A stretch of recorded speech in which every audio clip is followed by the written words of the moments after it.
एक राज्य में राजा रुद्राक्षदेव का शासन था। वह एक शक्तिशाली लेकिन क्रूर राजा था, जिसकी पहचान उसके अत्याचारों से होती थी।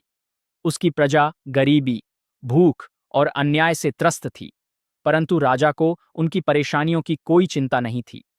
वह अपनी विलासिता में लिप्त था और अपने महल में भव्य दावतें करता रहता था, जबकि बाहर प्रजा अनाज के एक दाने के लिए तरसती थी।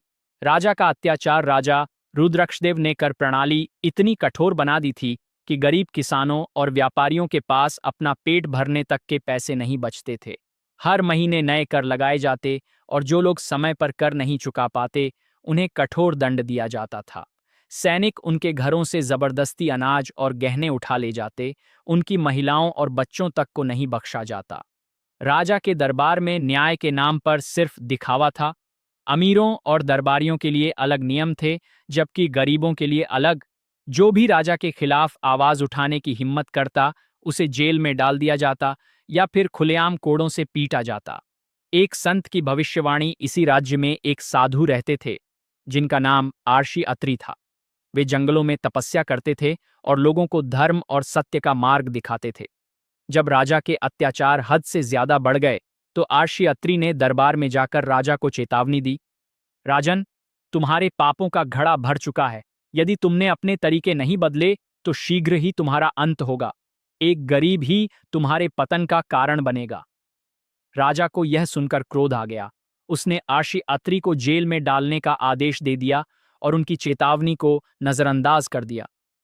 क्रांति की ज्वाला राजा के राज्य में ही एक युवक था, जिसका नाम अर्जुन था। वह एक साधारण किसान का बेटा था, लेकिन उसके हृदय में न्याय और सत्य के प्रति अपार निष्ठा थी। उसके माता पिता राजा के सैनिकों के अत्याचारों का शिकार हो चुके थे और अब वह चुप नहीं बैठ सकता था। अर्जुन ने राज्य भर के पीड़ितों को संगठित किया। उसने छोटे छोटे गांवों में जाकर लोगों को जागरूक किया कि यदि वे एकजुट हो जाएं, तो राजा को हराया जा सकता है। धीरे धीरे गरीब किसान, व्यापारी और सैनिक तक अर्जुन के समर्थन में आ गए।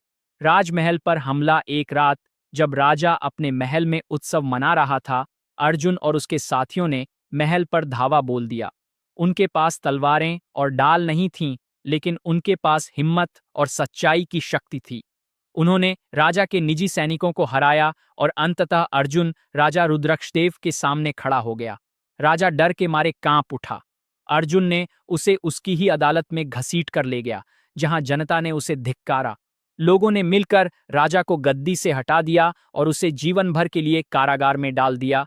न्याय और शांति की स्थापना अर्जुन को लोगों ने नया राजा बना दिया। उसने सबसे पहले अन्यायपूर्ण कर प्रणाली को समाप्त किया और जनता के कल्याण के लिए अनेक योजनाएं लागू कीं।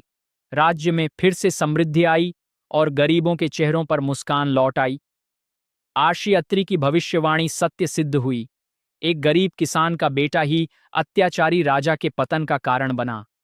इस प्रकार सत्य और न्याय की विजय हुई और अत्याचार का अंत हुआ।